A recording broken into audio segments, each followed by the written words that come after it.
Le président mauritanien Mohamed Ould Cheikh El Ghazouani a officiellement été désigné vendredi 9 février par le bloc des pays d'Afrique du Nord pour prendre la présidence de l'Union africaine. La passation de témoins entre le président sortant et le nouveau président est prévue lors du 37e sommet des chefs d'État de l'Union africaine, prévu les 17 et 18 février 2024. Il succède ainsi à son homologue comorien Azali Assoumani,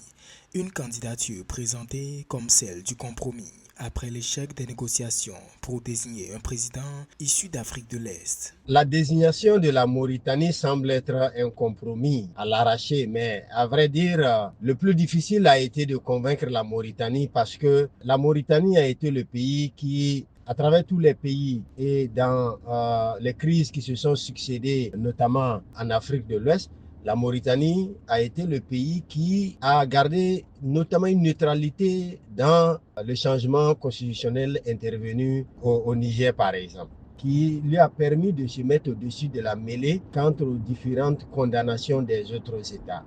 Avant d'être élu deuxième président de la République islamique de Mauritanie le 22 juin 2019, Mohamed Ould Cheikh El Ghazouani a occupé plusieurs hauts postes, dont ceux de chef d'état-major général des armées d'avril 2013 à octobre 2018, puis ministre de la Défense nationale d'octobre 2018 à mars 2019. La présidence mauritanienne de l'UA intervient dans un contexte marqué par de nombreux défis: la persistance des conflits armés, les défis de transition au Gabon, au Mali, au Niger, au Burkina Faso, la crise alimentaire et l'urgence climatique. La désignation de la Mauritanie n'est pas une surprise en fait dans la mesure où il y avait une guerre entre les pays arabo-musulmans, si je peux m'exprimer ici, notamment la Tunisie, le Maroc